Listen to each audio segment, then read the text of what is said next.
São João Paulo II, rogai por nós.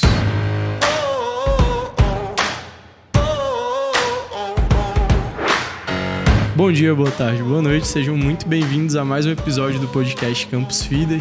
Eu sou o Rodrigo Mourão e hoje estou aqui com um dos iniciadores da rede de missão, Danilo, para compor aqui a banca comigo. É isso aí, estou de volta, graças a Deus.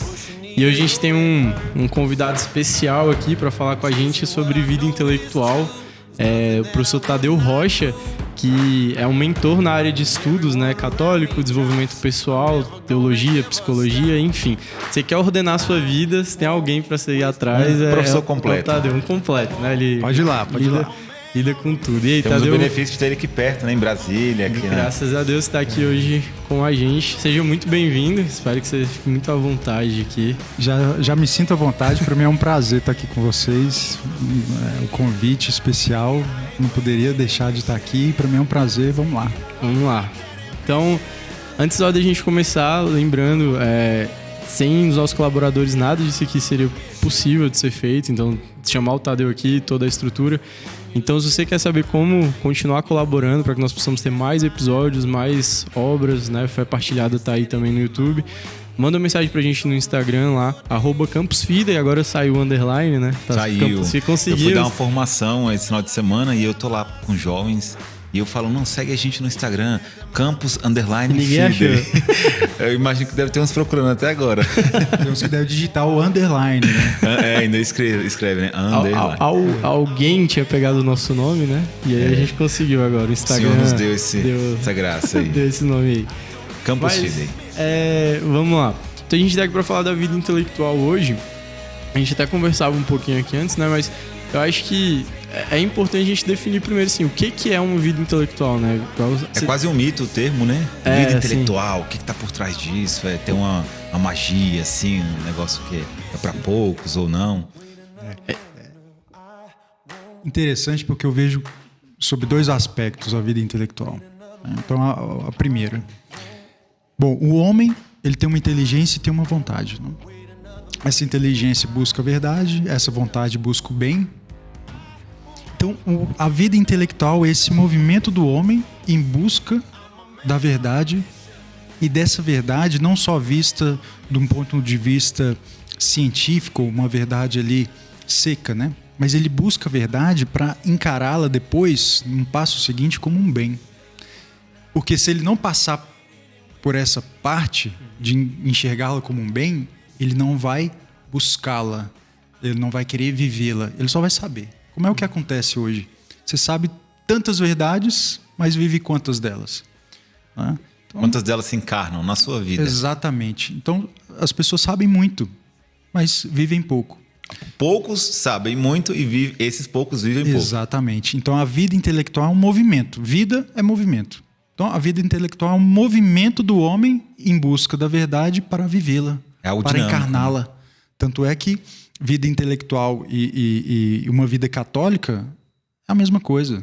A vida católica é uma vida intelectual, porque é a verdade, o caminho e a vida. Ou seja, Jesus Cristo, ele encarna a verdade, ele encarna a vida, e o intelectual, ele deve encarnar a verdade que ele conhece. Então ele precisa buscar a verdade porque ele nasceu para isso, e ele precisa viver a verdade porque ele também nasceu para isso. Esse então, é um primeiro aspecto. Se acreditamos que, como você disse, que na nossa fé Deus nos fez com essa capacidade da vontade, do intelecto, podemos dizer que de alguma forma todos são chamados a essa vida intelectual. Exatamente, esse é o primeiro aspecto. Ou essa possibilidade da vida intelectual. Exatamente, todos são chamados a uma vida intelectual, porque é a própria vida do homem.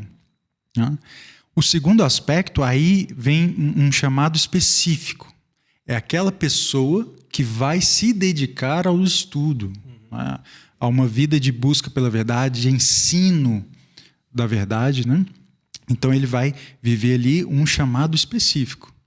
E hoje o que eu vejo é essa confusão. Né? Uns acham que só existe esse aspecto do chamado, e essa confusão acaba com que as pessoas deixem de lado a própria vida intelectual, que é um chamado universal. Então a pessoa ela percebe que ela não gosta tanto do estudo. Dessa forma... Eu não nasci para isso. Isso. Eu não nasci para o estudo. E dessa forma, como se encarna o estudo, como se imagina o estudo. Né? Tadeu, você acha que tem um paralelo um pouco quando a gente também fala na vida de oração?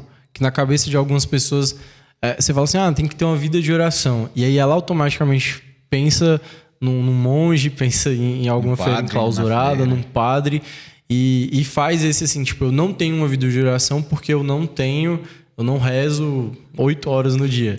Você acha que é esse mesmo paralelo assim que existe hoje com a vida intelectual? Acho esse paralelo aí perfeito. Por quê? Porque o imaginário das pessoas é permeado de ideias, emoções, sentimentos pautados naquilo que elas estão vendo. E extremistas também, né? Em muitos casos. Então, no geral, quem você vê rezando hoje? Você não vê ninguém rezando. Uhum. No geral, digo no geral, né? As pessoas sim. por aí, andando por aí, elas veem quem rezando. Em casa, veem quem rezando. Não Agora, mesmo. quando se fala em oração, em reza, se elas não veem ao seu redor pessoas rezando, elas têm uma ideia. Alguém reza. Alguém reza. Quem reza? Quem está lá na igreja. É o religioso, é o padre, é o monge, é a senhorinha. Então, isso... eu não nasci para isso. Eu não nasci para isso. Sendo que todos nasceram para ter essa vida de oração. Então, eu vejo que há uma confusão entre uma vocação específica. Então, as pessoas olham muito para a vocação específica e falam, não tem uma vocação de intelectual. Aí, ela deixa de lado... Tudo de lado, né? Tudo de lado. Ela deixa de lado a busca pela verdade, a busca sincera pela verdade. E o outro, vamos dizer, agravante, é a quantidade de estímulos que favorece a nossa curiosidade. Então, aquela busca pela verdade se transforma em uma busca por curiosidades. Exatamente. É tão verdade isso que se você entra em qualquer página de internet, assim, de uma notícia de esporte ou de uma matéria que você está vendo, quando você desce, ou lá no meio também, hoje em dia tudo tem propaganda no começo, no meio, no fim, é assim que os sites sobrevivem também, uma das formas. Sempre tem aquelas matérias assim, olha só o que aconteceu com essa pessoa. Você nem ou sabe então, quem é a pessoa, você vai chorar quando vê a casa do Mike Tyson. Aí você fala assim, como é que está a casa do Mike Tyson? Depois de 10 anos, olha como é que fulano está. Como é que as gêmeas do filme tal se encontram hoje, né? Aí a curiosidade fala assim, poxa, eu preciso saber disso, eu vou clicar aqui. Não, isso é muito comum. Então, essa manchete, essa chamada, ela não é por acaso. Não. Porque sabe que o homem tem um desejo pela verdade. Né? Esse desejo, esse esforço, né? ele é, vamos dizer, aperfeiçoado por uma virtude que é chamada estudiosidade. E existe o vício contrário a essa virtude, que é qual? A curiosidade. Então, o que é a estudiosidade? É o esforço por conhecer, você vai aplicar ali, é um desejo e um esforço. Então, você deseja a verdade, você vai aplicar um esforço por ela na medida adequada. Né? Então, se você é pai de família, se você é professor, se você é religioso, você vai adotar ali a medida adequada para o seu estado de vida para você buscar a verdade. O que é a curiosidade? Você busca conhecer coisas fora do horário, além da conta. Desnecessário, ou seja, você não precisa conhecer. Pegando o seu exemplo. Você não precisa saber como é que está a casa do Mike Tyson. Não vai mudar nada na sua vida. É pura curiosidade. Aí a pessoa passa o dia todo, né, olhando isso, olhando outras coisas, olhando... Né? Aí chega ao final do dia e ela pensa, puxa, não tive tempo. Você está lendo, fulano? Não tenho tempo. Você está estudando? Não tenho tempo. Mas você pergunta como é que estão são 28 times de futebol no Brasil? 20 e poucos, né? Ela vai saber todos, a posição de cada um deles, qual jogador que foi transferido para não sei aonde. É um tipo de curiosidade que ela tem, um tipo de hobby, ela gosta de futebol e ela consegue se dedicar intensamente para aquilo diariamente. Né? Consegue. Eu digo que, como eu falei, a estudiosidade envolve o desejo. Se a pessoa não desperta o desejo, ela não vai aplicar o esforço. Né? O que acontece conosco, no geral, é que a gente acaba aplicando esforço em muitas coisas que a gente não gosta. Né? A pessoa não gosta de fazer tal coisa, mas ela precisa fazer. Então ela se acostumou a um estado em que ela quer, saindo, por exemplo, do trabalho dela que ela não gosta, ela só quer fazer aquilo que ela gosta. Sim. Né? Então se ela vira o mínimo esforço no estudo, ela não vai querer. É o que acontece com muitas pessoas que terminam a faculdade, né, não precisam, né, entre aspas, estudar mais. Me formei. Ela se formou, passou num concurso, etc. E de repente ela está estudando catecismo. Se ela passou no concurso, é pior ainda, porque ela fala assim, não preciso mais estudar. Porque quando a pessoa se forma, ela fala assim, não, eu preciso estudar. De alguma forma é um estudo, né? Para estudar, para o concurso. Isso. Mas depois que ela passar, ela fala assim, cara, agora eu já queimo todos os meus livros, eu dou para alguém, eu não quero mais saber disso aqui. Não quer ver nada. E aí, por exemplo, ela se depara com alguém na mesma condição dela, concursada e tudo, estudando catecismo. Ela entra em choque. Porque ela fala assim, mas você está estudando catecismo? Para quê? Você vai ganhar o quê com isso? Melhor pergunta, o que é isso? O que é o catecismo? Depois a pergunta, qual que é o seu objetivo? Ou até mesmo qual é o seu ganho? Cursos de sei lá, desenvolvimento pessoal. Sim. Né? Então, as pessoas querem a utilidade, que é outro ponto confuso na vida intelectual. Tadeu, isso que você está falando, assim, eu nunca tinha ouvido falar essas duas dessa maneira, essas palavras, né? Estudiosidade e curiosidade. E é engraçado que eu falo para os meus alunos, eu dou aula para ensino médio, né? De matemática. E, cara, eu tenho um discurso sempre muito sóbrio, assim. A gente até estava conversando aqui, né? Que às vezes eu sinto um pouco de dificuldade, porque hoje tem uma coisa muito do emocional, né? Então, assim, você tem que estudar, você tem que se emocionar com aquele estudo ali. E às vezes até em pessoas mais maduras, a gente vai para uma formação, sei lá, a gente está num retiro e a gente tende a querer aquela formação que vai tocar muito a gente, que vai deixar a gente muito emocionado, né? E esquece um pouco dessa parte da inteligência mesmo, que, cara, você tem formações excelentes que não te fazem chorar, por exemplo, né? Nada desse tipo. E eu falo para meus alunos assim, eu falo, cara, primeiro vocês têm que entender que o estudo, ele é assim, não é a cabeça do Rodrigo que estuda, é o Rodrigo inteiro que estuda.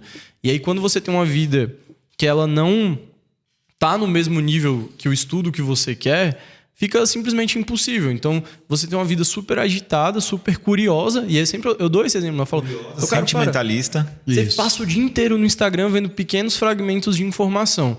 Aí você quer sentar 1 hora para estudar matemática, que é uma matéria que, por exemplo, você não tem afinidade, e você acha ruim, que é difícil. Tipo, cara, você não se prepara para isso, né? Você não vai matando a curiosidade. Então, uma das primeiras coisas que eu falo é: parem de escutar músicas agitadas e parem dessas curiosidades. E esse, você falando aqui agora, eu falo, cara, faz todo sentido, né? Que foi uma coisa que ao longo dos anos eu fui passando para os meus alunos, eu peguei provavelmente, assim, muita coisa da dúvida intelectual, porque eu não lembro a fonte certa, mas provavelmente li em alguns outros livros também. Mas é essa ideia, né, de que a gente precisa matar essa curiosidade para conseguir coisas mais sólidas mesmo, né? Então... E você falando da matemática, tem uma coisa interessante aí, que é o seguinte: quando você estuda, né, e na verdade não é só o estudo, é a nossa vida, né? O homem, ele vê e ele projeta aquilo que ele vê, a vida dele, né? Então ele está se projetando o tempo inteiro. Um destino. Isso. Ou vários, vai mudando, né? Isso. Então o que ele pensa, o que ele vê, ele está sempre se projetando naquilo, né? Então, por exemplo, por que o visual, por que as redes sociais tem um apelo tão grande e atrai tanto? Porque a pessoa vê, ela ouve e ela se projeta naquilo. Então ela consegue se projetar naquela foto que ela vê, ela consegue se projetar naquele vídeo que ela assiste, naquela situação. Então ela procura vivenciar aquilo de forma concreta, né? Então aquilo atrai muito. Tanto é que é até uma fonte de inveja, né? Porque a pessoa vai vendo e vai falar assim, nossa, eu queria ter isso aí, isso aí, né?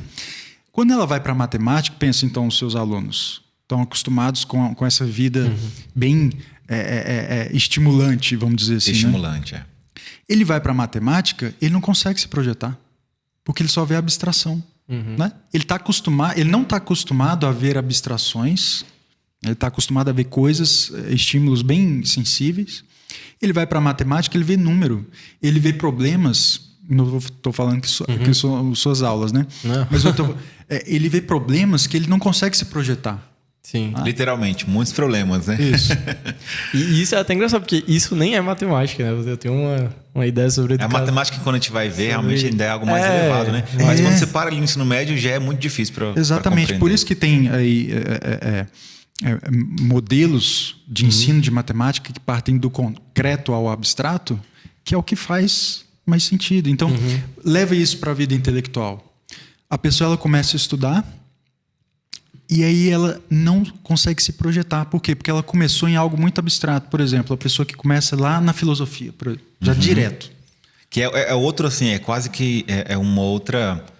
Dentro daquele mito que eu falava assim no começo daquela... Você quer começar a estudar, você quer ter uma vida de estudo, uma vida intelectual, comece pela filosofia. Tipo assim, é obrigatório. Tipo, cara, mas eu não... Vamos supor, né? Eu não tenho muita atração pela filosofia, não, mas você tem que começar pela filosofia. Independentemente da importância da filosofia, que é importante, pode ser que a pessoa estude um pouquinho mais pra frente, mas não. Se você não começar pela filosofia, você não tá começando direito. É outro...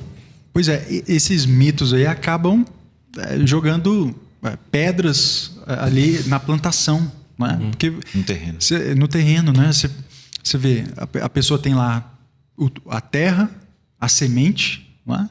Então tem a sua humanidade, tem a semente que é a verdade, ela pode cultivar aquilo, só que ela começa já querendo podar a árvore que ainda nem nasceu. Ou então fazer ao máximo de ordem possível para que a árvore cresça aqui e logo após acontecer isso. Ela quer planejar todo o terreno também, onde cada árvore vai nascer, sei lá, né? Nessa imagem que você trouxe. E aí também ela fala assim, não, é muito difícil isso. Até eu planejar todo esse jardim aqui, todo esse campo aqui. Exatamente. Então você vê assuntos, né? Por exemplo, um assunto bem típico que dá para enxergar isso bem, é a teologia do corpo. Pega a teologia do corpo e começa pelas catequeses. Vai lá. Começa pelas catequeses que você vai... Nossa, o que São João Paulo II está falando aqui que eu não estou entendendo, né? Sim. Então, aquele percurso que, por exemplo, Karol Wojtyla fez até chegar à catequese foi um percurso de artes cênicas. Muito longo. Né?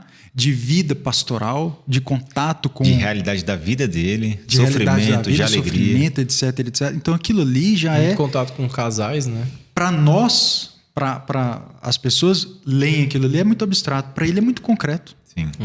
Então, o percurso de uma vida intelectual é do concreto para o abstrato. Então, quando eu oriento as pessoas na vida intelectual, olha, vamos começar, por exemplo, pela literatura, pela poesia. Vamos começar com algo concreto. Ah, mas isso aí que eu quero chegar lá na filosofia. Sócrates, eu quero entender. Aí você olha lá para os tempos clássicos, né? Sócrates, Platão, Aristóteles.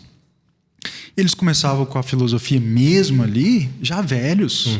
Né? Os alunos já partiam para a filosofia já velhos. Por quê? Porque precisa de experiência. A filosofia... Os próprios currículos gregos colocavam filosofia já para 35 anos, mas claro, assim, porque a filosofia ela é serva da teologia. E a teologia é a disciplina mãe, é a rainha das disciplinas, né? Aquela que acima dela não existe outra.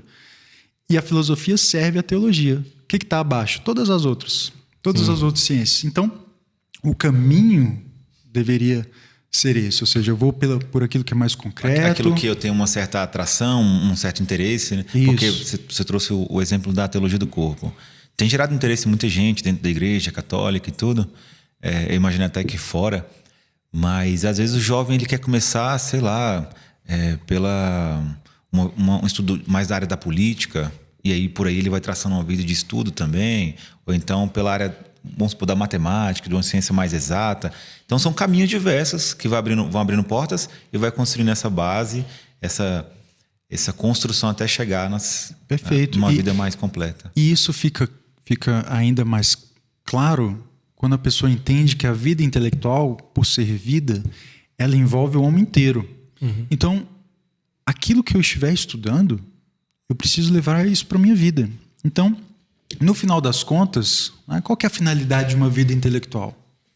É você viver tal como você nasceu para viver. Ou seja, é você viver como um homem e vivendo como homem, buscar ser outro Cristo. Então, se no final das divino. Contas... Tem uma expressão que o Papa utiliza, levo ela comigo, foi Pio XII, se não me engano. Antigamente era rádio mensagem. E essa expressão eu carrego comigo, e já devo ter citado no outro programa também, que ele fala que existe um mundo para ser evangelizado. E aí ele diz, de selvagem torná-lo humano, que você acabou de falar. E eu já estava até esperando qual que seria a sua próxima fala. E ele diz, de selvagem torná-lo humano, de humano, divino. É o outro Cristo que você trouxe. Exatamente. Por quê? Porque você estudando política, você estudando matemática, você estudando poesia, você estudando filosofia, a finalidade continua sendo a mesma. Né? Então a pessoa fala assim, não, mas o que eu queria mesmo é a filosofia. Não, mas não é essa não é a verdadeira finalidade. A filosofia pela filosofia, a matemática pela matemática, a literatura pela literatura. Isso é tudo, essas disciplinas são meios. Né? Então, se eu não tenho a finalidade de forma clara, os livros hoje funcionam como verdadeiras armadilhas até. Porque as pessoas encaram a vida intelectual como ler livros. Então, agora me dê uma lista de livros. Sim, eu vou ler. As famosas listas. Isso. Lista para isso, tá lá. Tem 50 livros lá. A pessoa anima e tal, mas qual que é a finalidade? Compra metade de primeira, assim, na promoção. Isso. Né? Compra o livro, ótimo. É bom, né? Compra o livro, monte sobre a biblioteca. Sim. Mas ali não é a finalidade. Tem um trecho da Imitação de Cristo, né? Que fala assim, no final, no juízo, Deus não vai te perguntar o quanto que você estudou ou o quanto que você leu. Quantos livros você estava lendo por ano? Eu li 30 livros em 2022. Essa não vai ser a pergunta. A pergunta, diz a Imitação, né? A pergunta vai ser o quanto você amou. Então, quanto você se doou. E o intelectual, né? Ele precisa estudar, ele precisa conhecer a verdade para amar. É conhecer para amar. Esse binômio aí, né? Que na verdade, olhando até para a nossa finalidade, é conhecer, amar e servir. Então, o conhecer, ele não pode parar em si mesmo. Eu estudo, e aí? Esse estudo está provocando o quê em minha vida? Não está sendo vida. Né? É você pensar que aquele livro, ele não se torna fonte de vida. Ele é um cadáver. Você leu e não mudou nada. Né? E você não está preparado para isso. Então, juntando tudo isso que a gente está falando, são os mitos. Porque as pessoas... Eu costumo dizer o seguinte, chega o comando e não chega a cultura. Qual que é o comando hoje geral? Você tem que estudar. Leia livros. Leia livros. Leia o máximo que você... o mais rápido que você puder. Isso, ainda tem, né, as outro leituras, erro. Dinâmica e tudo. Ou seja, chega o comando, mas não chega a cultura. O que seria a cultura? É a pessoa crescer num lar, onde ele vê o pai, a mãe lendo, onde ele vê os amigos lendo, e ele percebe que existe um valor na leitura, então ele começa a ler também. Né? Ele vê que aquilo faz a diferença na vida do pai dele. Exatamente. Faz a diferença na vida da mãe dele. O professor Rodrigo Gurgel, uma vez escutando um dos áudios dele, e ele dizia que uma vez estava reunido ali na casa dele, o pai com alguns amigos, e de repente o pai pegou um livro e começou a ler, acho que era uma poesia, e ele não foi a primeira imagem assim, que chocou ele. E o pai dele lia, eu acho que ele se emocionou ali com aquilo. Ele falou assim, o que foi isso que meu pai leu que emocionou ele? Né? Que mexeu com ele? Não lembro ao certo o que tinha acontecido, mas marcou aquilo. Então, o filho que olha para um pai, que um livro, um poema, uma história, um conto, um romance, enfim, um clássico, ou a mãe, ou o irmão, aquilo que realmente, aquela leitura... ou aquele estudo mexe com a vida da pessoa, ele fala assim, eu acho que eu quero isso para mim. Exato. É diferente dele chegar no Instagram, olhar lá num vídeo e alguém fala, leia mais, você vai crescer, você vai ganhar mais dinheiro. É diferente. Porque ele não se projeta. Veja, que, como eu falei, né, nós estamos o tempo inteiro nos projetando naquilo que estamos vendo, ouvindo, né, pensando, imaginando. Então o filho olha para o pai, ele se projeta, ele fala assim, eu quero isso, eu quero viver um pouco disso aí. Porque ele admira, né, o pai. Se o pai está lendo, o pai está conversando, o pai está ali exortando, ele usa um trecho de um livro, ele usa a experiência dele, o filho fala assim, a leitura está ali dentro da vida do meu pai, não é uma coisa fora. né? Então, chega o comando, mas não chega a cultura. Aí poderíamos pensar, tá, mas eu já cresci, não tive meus pais, né? Eu não tive essa experiência com os meus pais, então já era. Não, agora é preciso voltar e pensar, não, eu preciso dessa cultura, de ir aos poucos, né? E até seguindo nesse ponto, eu acho que a importância de nós ficarmos próximos de pessoas que nos elevam, né? Porque, assim, muitos de nós, igual você falou, não crescemos nesse ambiente, né? Não sei qual foi a sua realidade, mas, assim, meus pais me deram muitas coisas boas, mas não teve esse ambiente... Não, meu pai até me incentivava a estudar muito, assim, mas uma coisa mais utilitária da matemática, assim, desde criança, desde moleque, eu fazia muita coisa com matemática, né? Mas ficou um pouco nichado, assim, então não tive isso da literatura e tal. Só que, e aí, pra gente se projetar, eu acho que as amizades com quem a gente convive vai dando essa concretude pra gente. Então, isso até quebra um pouco aquele mito da vida intelectual ser uma vida isolada, né? Ela é uma vida que precisa de outras pessoas para que ela, de fato, seja vida, senão ela morre, né? Você ficar sozinho ali naquele isolamento intelectual, vamos dizer assim, você sempre vai estar morto. Você tem os professores, né, mortos no livro, né? Mas a importância de criar uma rede, vamos dizer assim, né? Uma rede para que nós tenhamos esse convívio e a nossa vida possa, de fato, frutificar, né? Que ela seja fértil. Exatamente. E veja, quem estuda, quem vai conhecendo a verdade, tem um desdobramento natural, que é o de ensinar. Ensinar com a própria vida. A pessoa ensina com a própria vida. Mas ela vai ter o desejo de ensinar, porque a verdade transborda. Eu não me contenho com a verdade que eu conheço. Eu preciso multiplicá-la. Como que eu vou multiplicá-la? Pelas palavras, pelas ações. E aí você vê, por exemplo, no modelo, vamos dizer assim, né, resumindo aqui com palavras até pobres, né, o modelo que Jesus trouxe é qual? Ele reúne pessoas, vive a verdade, ensina a verdade em comunidade. Aquelas pessoas começam a perceber a coerência entre o que ele fala e o que ele vive, e chegam ao ponto de depois, né, darem a vida por ele, darem a vida por aquilo que eles vivenciaram, né?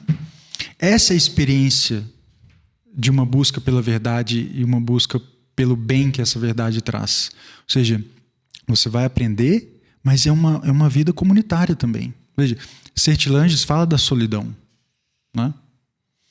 Só que essa solidão, porque são dois aspectos. Ele fala que a solidão é diferente do isolamento. Isolamento.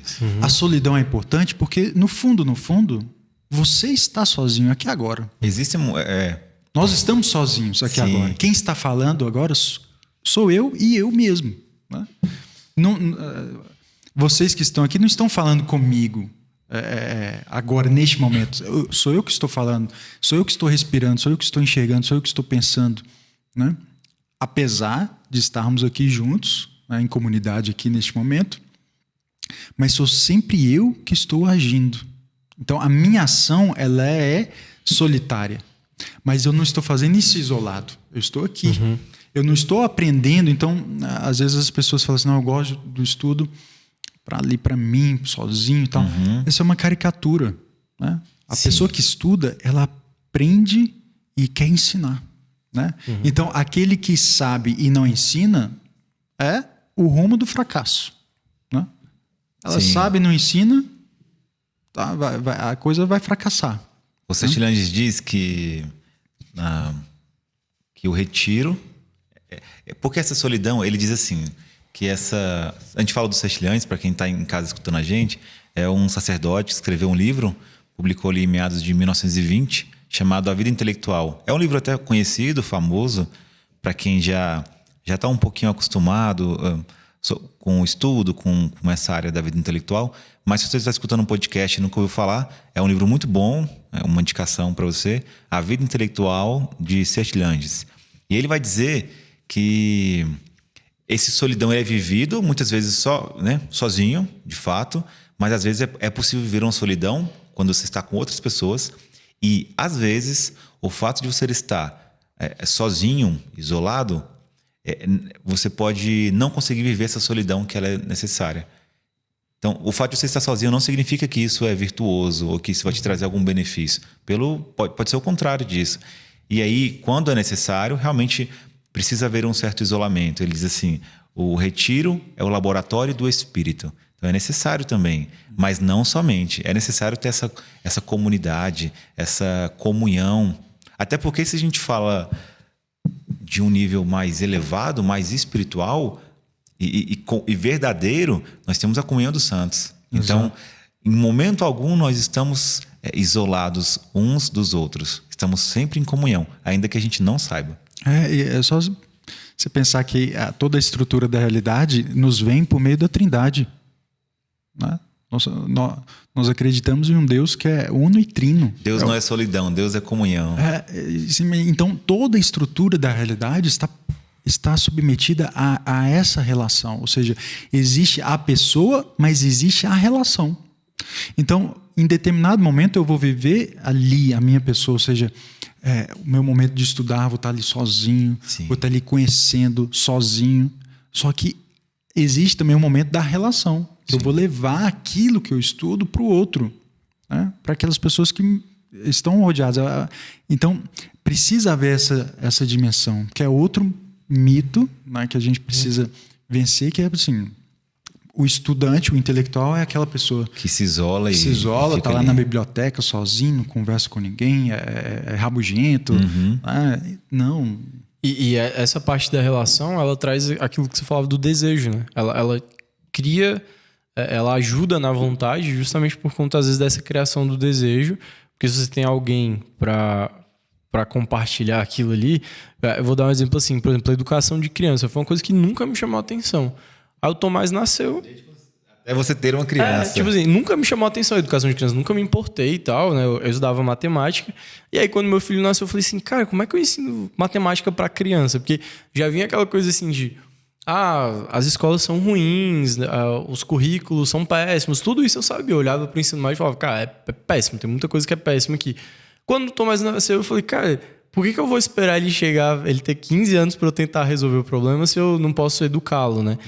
E aí, nisso, na vontade, que é aquilo que você falava assim, da vontade com a inteligência, eu comecei a ter muito interesse em educação de crianças. E aí foi quando... Aí veio a porta se abriu nessa vida. As listas de livros vieram, né? E tal. Mas, assim, com esse sentido de... quero aplicar, principalmente com o meu filho, né? E aí, acabou que depois virou uma bola de neve, assim, porque eu comecei a conversar com os outros. Você vai tendo sempre esse ambiente, né, de conversa com os outros. Mas como essas relações, e aí no meu caso foi assim, eu com meu filho e com a minha esposa, né, ali da nossa família, mas como elas também têm essa capacidade de gerar desejo, né? Então, às vezes a gente está conversando aqui, aí você fala alguma coisa assim sobre uma área que me interessa, por exemplo, eu gosto muito de economia, né? Vocês falavam aí de política, eu, assim, sou apaixonado por estudar economia, não a parte de investimento, odeio essa parte, mas eu gosto da parte histórica, porque as pessoas tomam decisões e tal. E às vezes a gente tá conversando assim e eu pego alguém que tá estudando psicologia, por exemplo. E aí aquela pessoa me dá um insight assim de, cara, eu quero ver isso, né? E aí automaticamente eu vou num livro, procuro um capítulo e tal. Então, como essa troca, ela também, ela dá, né? Ela acende um pouco essa chama, ela aumenta um pouco esse fogo, que é normal. Às vezes você tá estudando uma coisa sozinho, vai abaixando um pouco, né? Não tem... Inevitavelmente. Exatamente. É só você pensar que nós estamos aqui usando uma tecnologia que não nasceu do dia para o outro. Essa tecnologia aqui que estamos usando, internet e tudo, Wi-Fi, agora tem até 5G, olha 5G, aí. Tudo isso nasceu há milênios atrás, que é uma geração passando a outra, tudo aquilo que ela aprendia e ela documentava. E as pessoas que conheciam falavam assim, nossa, eu preciso agora...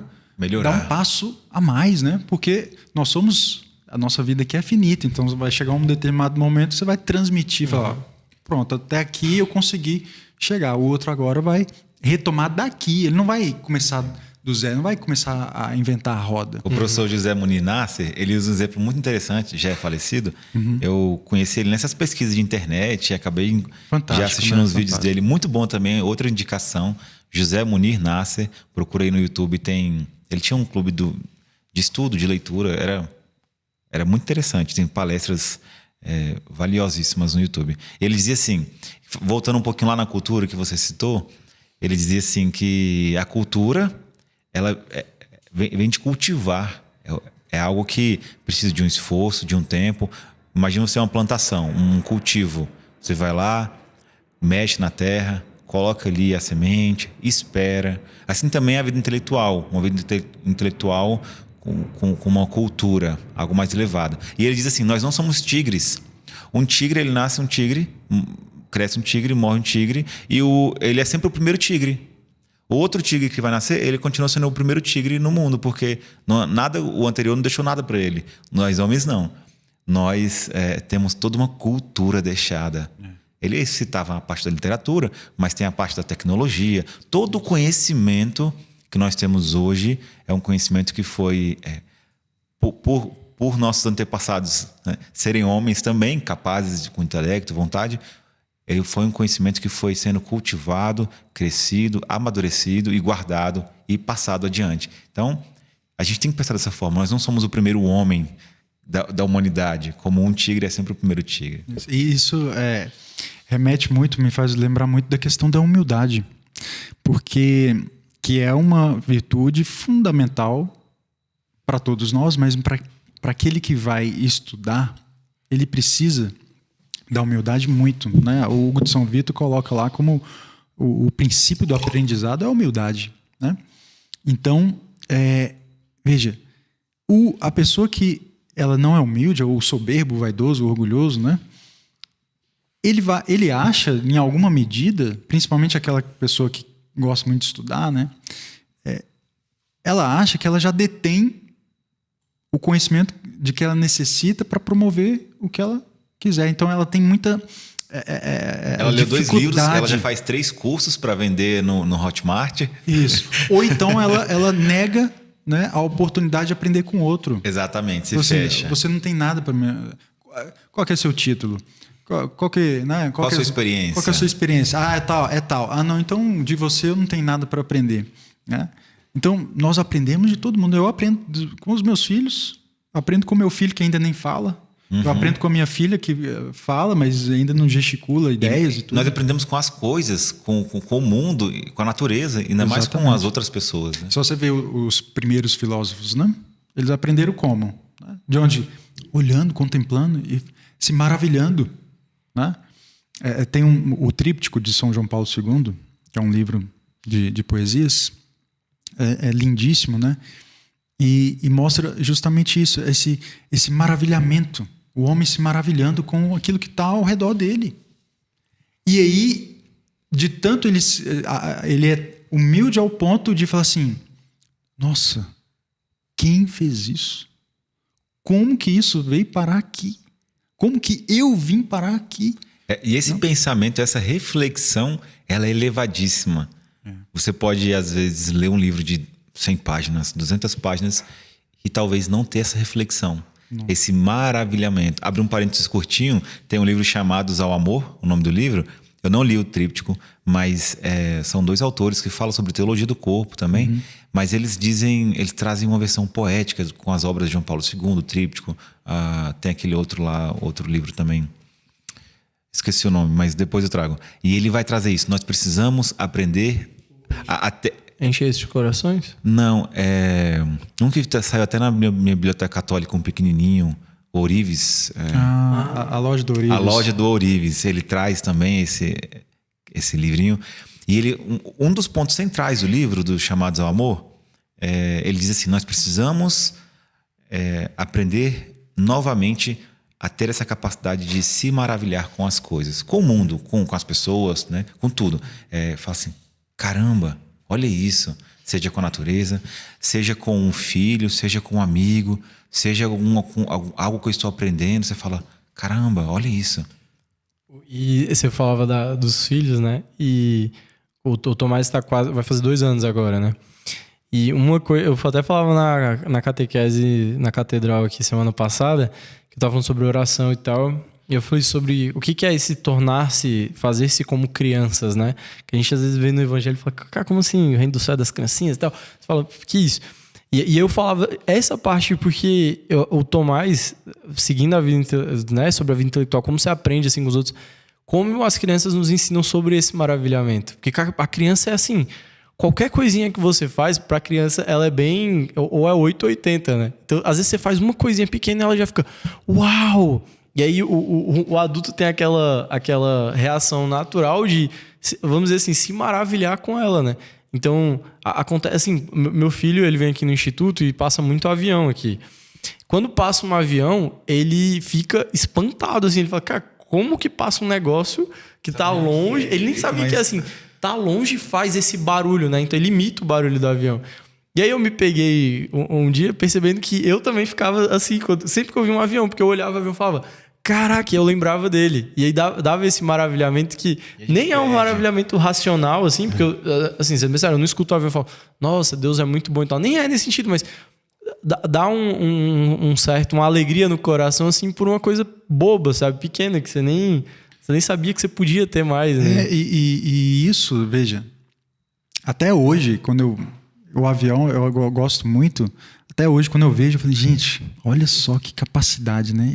Esse negócio aí é pesado, né? E tá lá voando. Avião, navio e celular, pra mim, são coisas que eu penso. A mesma coisa. Como é que um celular funciona? Rapaz, você consegue, né, ligar para uma pessoa agora e falar do outro lado do mundo. Mas veja, nós vamos perdendo isso, né? Nós vamos perdendo essa capacidade de maravilhamento porque tudo vai sendo muito trivial, muito banal, né? Para criança, abrir uma porta é uma coisa fantástica. Para você já abriu quantas portas? Inúmeras. Porta para você, hoje não faz mais diferença. Mas, na medida em que nós vamos olhando e sendo humildes, a ponto de falar assim, bom, toda essa estrutura aqui que a gente está vendo aqui agora, ela tem um porquê, tem uma finalidade, tem uma explicação, né? Então, o olhar do intelectual, ele é um olhar atento. Porque a gente trata as coisas de forma mais trivial e mais banal justamente porque estamos desatentos. É só pensarmos assim, eu estou sempre em busca de alguma coisa mais importante do que o que eu estou vivendo aqui agora. Então, por isso que a porta para mim não é importante, né? Por quê? Porque eu quero chegar ao meu destino, que é a festa tal, que é o lugar tal. Então você fica sempre com algo muito mais importante à sua frente e não olha para o agora. E você tinha falado uma coisa que eu me lembrei, que é assim, qual que é a fonte de maravilhamento que nós temos? Porque às vezes a pessoa nos ouve aqui e pode pensar, não, então eu tenho que sair para o parque. Eu tenho que olhar assim para o carro e falar, nossa, como é que o carro funciona? Exato. Não é assim. Ou então eu tenho que ir para uma cachoeira, para um lugar muito bonito, um lugar muito diferente. Silencioso e olhar lá, uau. Não. Qual que é a primeira fonte que nós temos de maravilhamento? É a minha circunstância. É olhar e falar assim, qual que é a minha circunstância? Qual que é a minha realidade agora? É a fonte de sobrenaturalidade é o meu ordinário. É o instante ordinário, é o instante natural. Isso é fonte de sobrenaturalidade porque você fala assim, por que eu estou aqui? No final das contas. Por que a gente está aqui? Por que a gente existe? Uma grande questão, uma elevada questão, ela pode surgir a qualquer momento. Qualquer momento. Por que eu estou aqui? Por que isso está acontecendo? Exato. Sabe um dos lugares que acontece comigo assim de vez em quando? É quando eu estou dirigindo. Então, se alguém está escutando um podcast e está dirigindo, aí, ó, não sei, mas é um bom momento para você refletir. Se você está sozinho, melhor ainda. Porque você não está conversando com ninguém, enfim, obrigatoriamente você tem que conversar com você mesmo, com seus pensamentos. Eu lembro de já acontecer assim, de eu estar andando, né, dirigindo, e às vezes o pôr do sol também é meio clássico, né? De vez em quando acontece aquele pôr do sol bonito e tal. E aí estou escutando alguma música e aquilo, um maravilhamento acontece. Às vezes aquilo traz até uma certa emoção, mas tudo isso, essa capacidade, ela é própria também, ela deve ser própria de nós que queremos nos tornar um pouco mais intelectuais, um pouco buscar essa virtude da estudiosidade. Esse maravilhamento precisa acontecer. O maravilhamento lá, isso tá dentro da filosofia. Na filosofia, sabe, olha, se você quer chegar à filosofia, você começa pelo maravilhamento. Você quer começar pela filosofia, você começa pela poesia, né? Porque, e a poesia aqui, poesia, literatura, porque é a experiência humana. A filosofia fala da experiência humana, né? De forma mais elevada, mas ali é experiência, ali é concreto. Só que como nós não temos esse repertório, esse arcabouço, a filosofia se torna muito abstrata. Então, a pessoa pode hoje ler o livro do Sertilanges e falar assim, que abstração. Para ele é muito concreto, mas para muitos é uma abstração. Para nós, para muitos, ler um livro sobre virtude pode ser muito abstrato, mesmo que a pessoa trabalhe de forma muito concreta. Por quê? Porque as pessoas, como eu estou falando, elas não estão atentas ao que acontece na na sua própria vida. Exato. É uma vida projetada em ilusões, muitas vezes. No futuro. Né? Ou muito no passado, uma pessoa que vive de nostalgia. Envolvida em muita atividade, um super aquecimento de situações, de super sentimentos. Estimulação que eu Além de digo, ela não né? prestar atenção, é uma estimulação constante, o mundo muito rápido. Muito rápido. As pessoas têm hoje a questão do pensamento acelerado, né? Um minuto, fala assim, olha, para aqui, né? Leia 5 minutos, ela... Não dá. Ela já tira o celular, já dá uma olhadinha e não consegue. Então, Não consegue. Desenvolver não é só uma vida intelectual. É ir na base. É desenvolver a vida. Por isso que as pessoas vão vivendo de apagar incêndios, ou seja, vão vivendo aquilo que ela precisa viver, senão ela não vai ter o dinheiro para pagar o boleto. Né? Então ela vai lá, trabalha, quando ela sai do trabalho ela quer se esbaldar nos estímulos. Então a vida intelectual é uma vida que também traz ordem para ela. Né? Você que tem feito esse caminho de acompanhar até muitas pessoas também nessas orientações, cursos, você tem percebido isso com aqueles que se aproximam para iniciar uma vida intelectual ou às vezes melhorar a sua? Quando você percebe a pessoa, no fundo, ela nem sabe aprender a aprender, ou então ela nem dedica tempo para isso. Eu tenho casos assim bem interessantes que é mentorados, né? Aliás, muitas mulheres estão procurando. Os homens, olha, mais uma vez os homens ficando para trás, olha aí. Impressionante. As minhas últimas mentorias foram com mulheres. Aí, rapazes, procurem, ó. Qual que é a sua rede social? Aproveitando aí. Tadeu JHR lá no Instagram, aí, pode ir lá. Rapazes, vai lá, procurem. Mas a pessoa me procura e fala assim, Tadeu, eu quero estudar melhor. Aí eu falo assim, então vamos começar melhorando seus hábitos pessoais. Aí ela fala assim, mas meus hábitos pessoais acho que tá muito bem. Eu me alimento bem. Ela pensa, no geral, ela pensa assim, não, meus hábitos estão adequados, né? E tem um caso específico de uma mentorada que depois relatou isso para mim, né? Que ela falou assim, Tadeu, quando você falou assim, não, primeiro, antes de olhar para o estudo, vamos rever todos os seus hábitos. Ela falou, olha, naquele momento eu pensei assim, não tem nada para rever aqui. Acho que tá tudo ok. Mas já que eu tô pagando e tô fazendo, me dispus a fazer essa mentoria, vamos lá. Ao final, ela falou assim, não imaginava, depois que eu passei os exercícios e tudo, eu não imaginava a desordem que eu vivia em tamanho desordem. Então, é isso. As pessoas vão se dando conta de que elas podem ou devem ir se dando conta de que elas vivem uma desordem. E eu falo por experiência própria. E eu imagino que alguns dos que estão nos escutando também sentem isso. Porque tem esse primeiro momento, tem um segundo momento em que você entende isso, sabe dessa necessidade, mas você se vê ainda...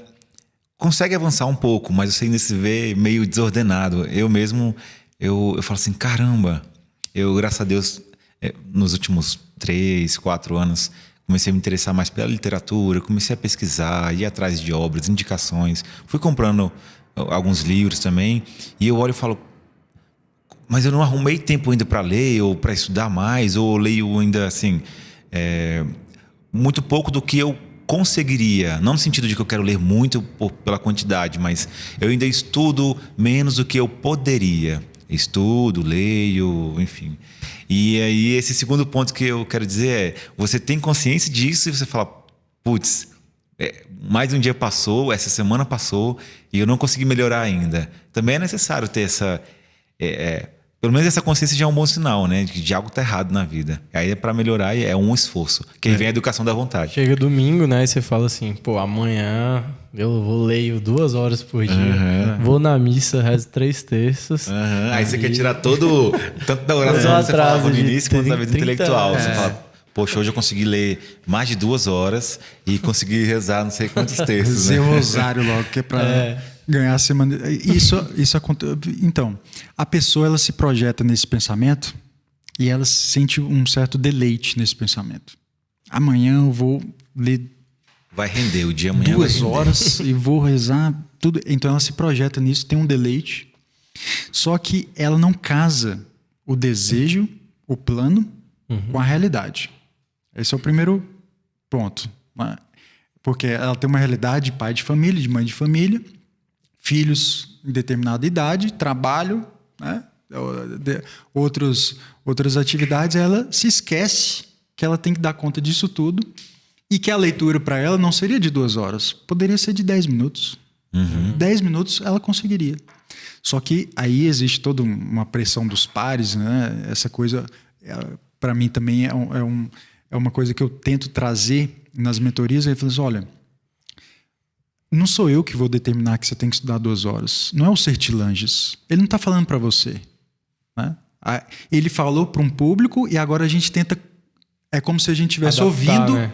Ele falar para aquele público e falar assim, não, peguei uma ideia boa aqui agora. Vou adaptar para minha vida. Vou adaptar para minha vida. Né? Então, a realidade, a nossa circunstância é aquela que vai determinar ali, ó, o meu perímetro de ação. Eu vou agir aqui.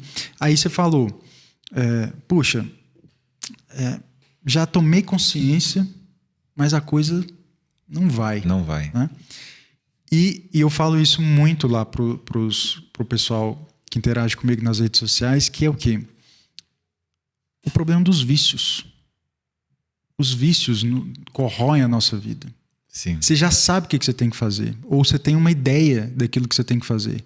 Só que você não faz. Por quê? Porque você está, de certa forma, cheio de maus hábitos. São vários maus hábitos. Um vício é um mau hábito e uma virtude é um bom hábito. Exatamente. De uma forma muito simples. De uma forma bem simples aqui, né? Então, nós estamos ali repletos de maus hábitos, mas como nós já, vamos dizer, consolidamos isso na nossa rotina, a gente não percebe o mau hábito. O mau hábito se tornou o nosso modo de viver. Então, como eu não percebo, eu gasto tempo... A corrente também, que nos aprisiona. É o modo de viver e uma corrente, porque não é tão simples assim do tipo, não, eu quero mudar agora. Não é tão simples assim. É um esforço, é um tempo necessário. É um esforço. Tem até um outro livro, um parênteses, que é a Educação da Vontade, do Rudis Paiô. O pessoal sempre indica, ele tem quase que... Tem esse, a vida intelectual, tem a Educação da Vontade, tem o outro também do Guiton, que é... Trabalho intelectual, que é outro, mas da Educação da Vontade tem uma expressão que ele diz assim: o que o presente te limita, te proíbe de viver, o futuro é capaz de te dar. É com outras palavras, mas assim, o futuro, o tempo vai conseguir te dar aquilo que você não consegue ter no momento. Em que sentido? É com o tempo que você consegue ir mudando esses maus hábitos para os bons hábitos. Isso. E ter consciência deles é fundamental. E progredir no conhecimento desses vícios também é fundamental. O intelectual, né, uma vida intelectual é uma vida de virtude. E a virtude é justa... Por quê? Porque a vida de vício, ela é uma vida de prisão. Ela é uma prisão. Porque ela não deixa você agir como homem.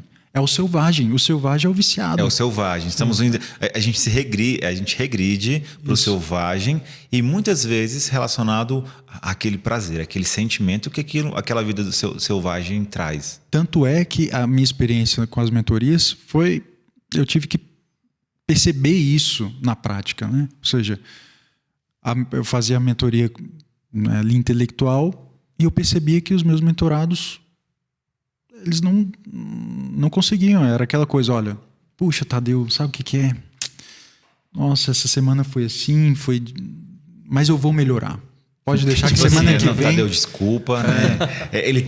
A gente tem até um certo desejo de se desculpar com alguém, né? Às vezes é com uma pessoa que dá uma mentoria pra gente, às vezes até com Deus, né? Pô, Deus, foi mal, assim, mas... Ou então a esposa, Tava o amigo, puxado o né? trânsito, né? Você sabe Pô, como não é que é. deu. Aí chegava na outra semana, ou sabe o que aconteceu? Esse sou eu com a academia. Ou seja, semana após semana, a coisa não acontecia do jeito que se planejava. Eu fui percebendo, olha, o problema não é ter um plano de estudos. O problema é ter uma vida, né, minimamente ordenada para acolher um plano de estudos que tenha coerência com essa vida. Então, é você pensar, qualquer semente é cultivada em qualquer terreno? Não.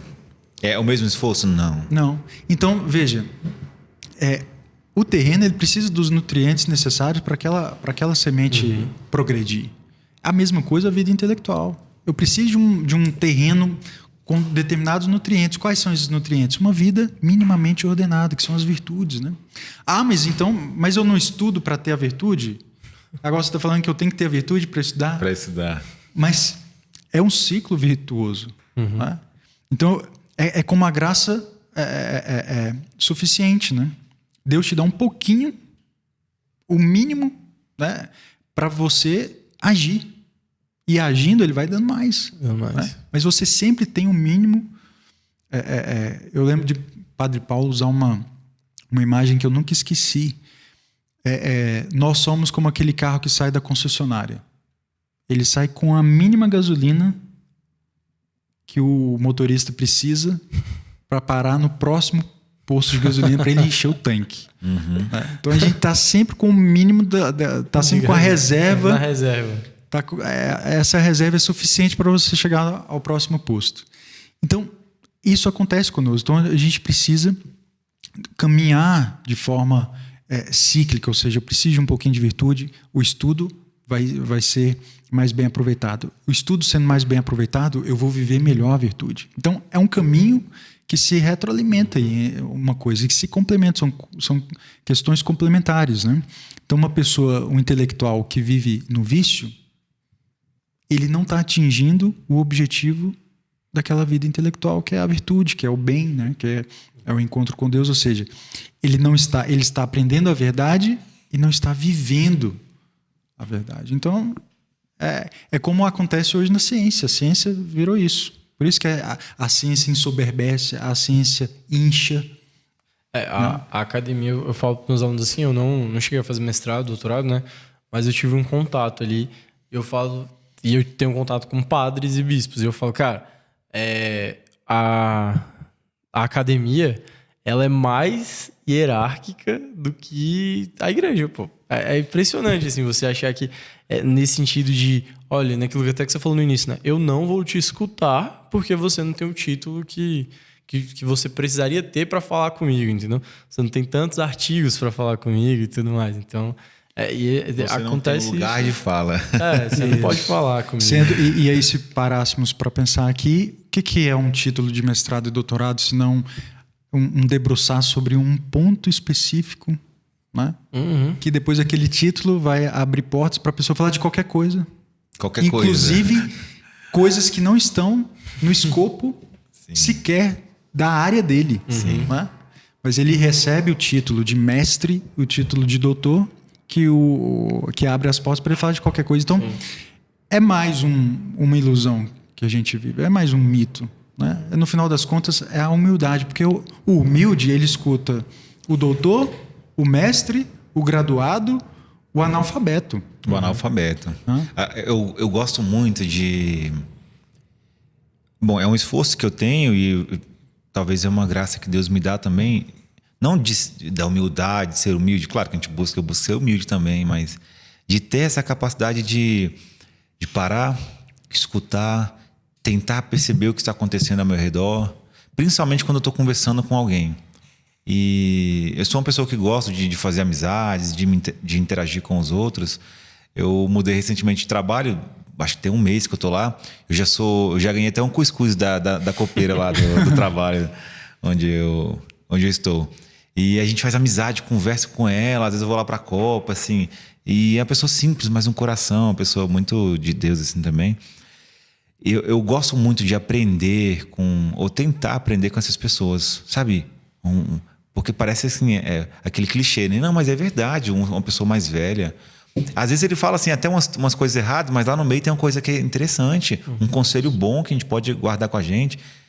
E ainda mais porque a gente está conversando com a pessoa, o mínimo de caridade que nós temos que ter é escutar aquela pessoa, demonstrar o interesse. Por mais que às vezes eu sei que aquela pessoa está ensinando algumas coisas erradas, se eu tiver a condição de corrigir, se for propício, a gente pode até dar orientação, mas às vezes mesmo que ela não me ensine nada, eu estou aprendendo como a não agir ou como a não fazer alguma coisa. Então, a gente sempre pode ter, nas oportunidades que nós temos, algo a retirar de bom.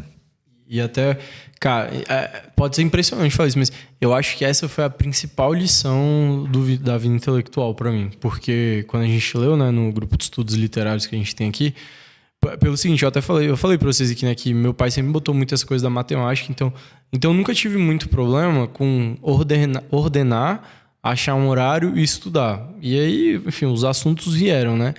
Mas depois de ler esse livro, eu percebi que eu era soberbo nesse ponto.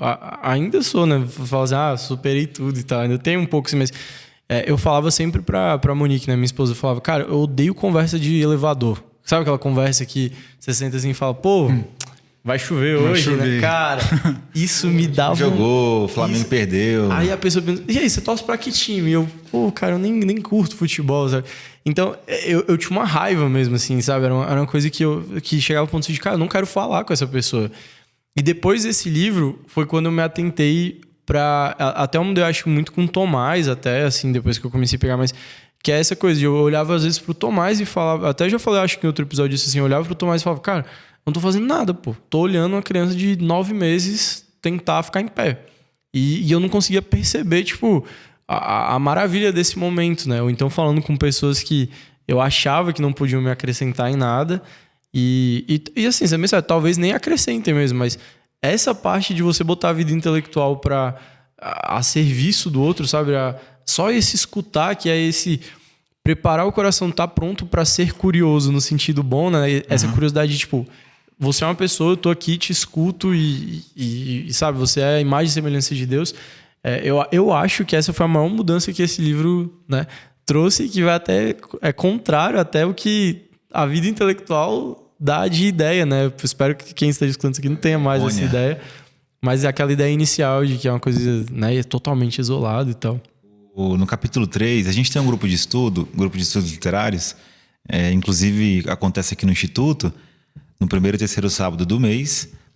Caso algum de vocês que esteja escutando queira saber mais, procura a gente lá, procura a gente no Instagram. Presencial em Brasília, presencial, né? Em Brasília, exatamente, não tem online.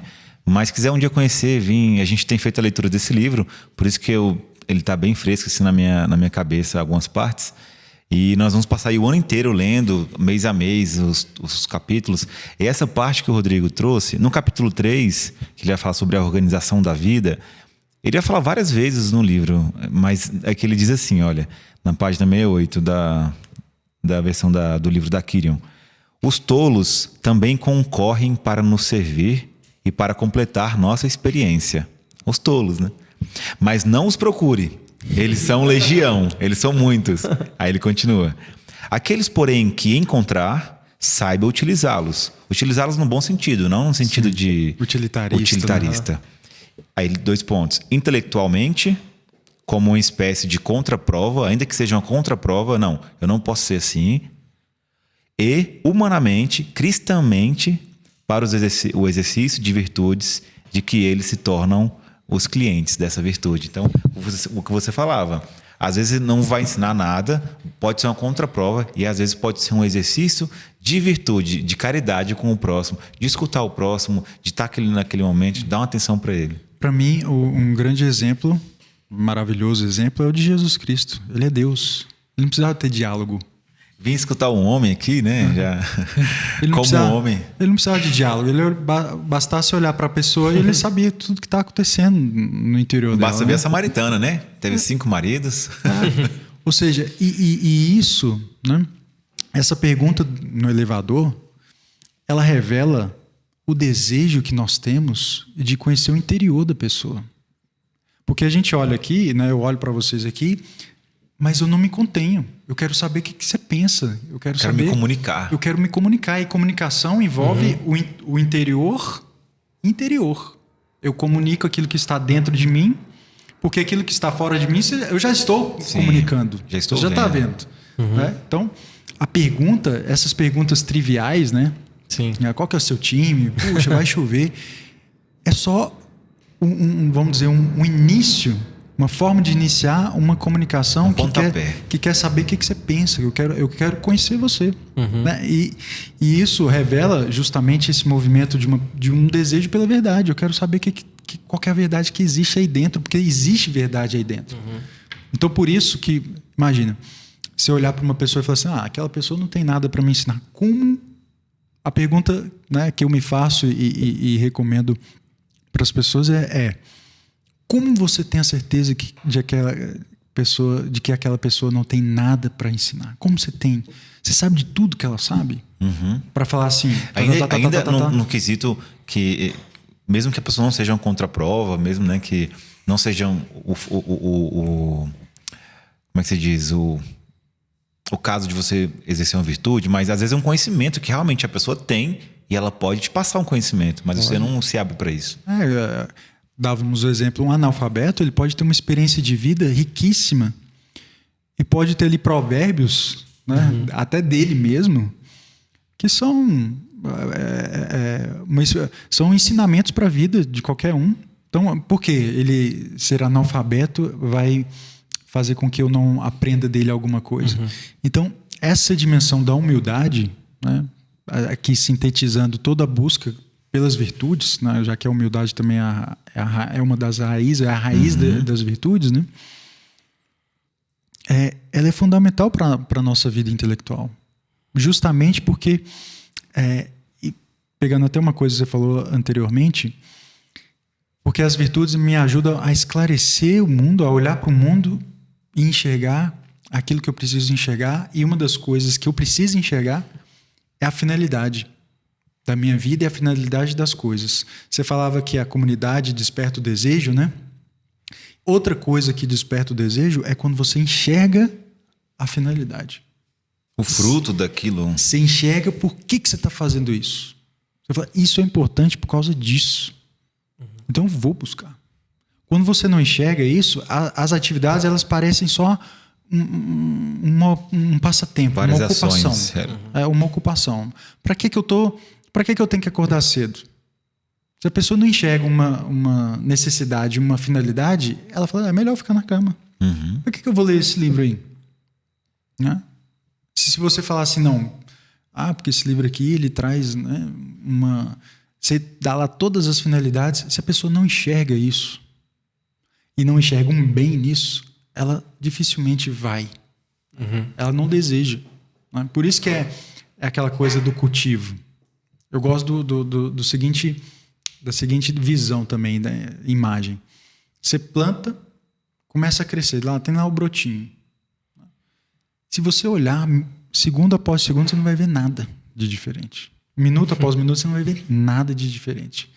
Dia após dia, se você olha hoje, olha amanhã, talvez você não veja nada de diferente também. Você tem que, o quê? Esperar. É igual a gente no espelho, né? De repente a pessoa chega e fala assim, nossa, como você tá diferente. Aí você vê, puxa, sério que eu tô diferente? Nem mudei tanto? Acho que eu tô mesmo, né? Mas quando você olha para uma foto e olha para uma foto um ano depois, você fala, como eu mudei? Então, esse progresso é lento mesmo. E aí o outro ponto que esse progresso lento acaba desanimando muitas pessoas é porque tudo é rápido, né? Você falou do celular, da tecnologia, tudo é rápido. E de repente a pessoa se depara com o fato de que esse caminhar, essa vida intelectual, essa vida de virtude é lento. Tudo isso é lento. Aí ela fala, não, então não tem uma pílula, não tem um atalho, um livro, um resumo? Não, e assim, e aí voltando, acho que um pouco na matemática e na filosofia, que encaixa com aquilo que a gente falava de que existe um avanço na sociedade do homem, vamos dizer assim, concluindo o próximo passo, né, dando o próximo passo para a humanidade. Um pequeno passo para o homem, um grande passo para a humanidade, essas coisas todas, né? Quando você pega a filosofia, e aí eu vou colocar a matemática aqui junto, porque acaba acontecendo isso, você tem que fazer um progresso de que, vamos dizer assim, todos os homens que estudaram filosofia, tiveram que fazer esse mesmo progresso. Então, vamos dizer assim, quando você pega a física, talvez você abandone coisas antigas, né? Então, tal modelo já não é mais útil, a gente vai abandonar e vamos começar aqui a partir do modelo que hoje é útil. Biologia, você não vai ficar estudando igual Aristóteles fala sobre a biologia. Só que quando você vai para matemática e você vai para filosofia, você tem que refazer todos os passos que a humanidade deu. Então você não consegue chegar na filosofia e, vamos dizer assim, começar de onde São João Paulo II parou. Você vai ter que voltar lá, cara, nos gregos. Você vai ter que começar por que eu tô aqui, de onde eu vim, para onde eu vou. E isso é engraçado porque eu faço esse paralelo, porque a matemática ela tem muito disso, né? Todo mundo, não importa que hoje a gente faça foguete, todo mundo vai começar com 2 mais 2 é 4, depois aprende uma função, depois aprende geometria. E aí os meus alunos olham assim... Ou não aprende, né? E aí meus alunos perguntam, né? Assim, onde é que eu vou usar isso, né? Que vem aquele utilitarismo. E eu falo assim, cara, o que eu tô te ensinando aqui é para você tentar entender o que as pessoas descobriam em 1300. Se você não consegue entender o que as pessoas descobriam em 1300, você não vai conseguir aprender nada que você use hoje, porque é uma coisa muito mais avançada, né? Então, eu falo que a matemática é a ciência da humildade. Que ela, quando você está estudando todas as ciências, chega na matemática, ela é a humildade que você tem que... Não importa qual é seu nível hoje, o que você sabe de qualquer área. Na matemática, você tem que voltar do zero, literalmente, vir fazendo tudo. E ela te prepara um pouco para a filosofia nesse sentido, né? Que a filosofia também tu vai voltar lá pro início de quem eu sou, de onde eu vim, para onde eu vou. E é isso, tipo... né? E quer um exercício de humildade como esse, né? Você não tem existe, que começar, né? devagar. É uma luta trabalhar com alunos, né, que fazem essa pergunta. Né? Para que eu vou estudar isso? Porque, voltando naquele ponto... Ele se projeta. Ele fala, por que eu tenho que estudar isso? Já passou. 1300? Não, 1300 está 700 anos atrás. Para quê? Então, novamente, chega o comando e não chega a cultura. Ele não entende ainda naquilo. Né? Então, é preciso ir às margens, ali pelas margens, para você conseguir mostrar para ele a importância daquilo. Você sempre teve, Tadeu, assim... desde criança ali, esse interesse pelo estudo, ou então, sei lá, um incentivo? Ou quando surgiu isso? Meu pai sempre me incentivou a estudar. Sempre. E eu lembro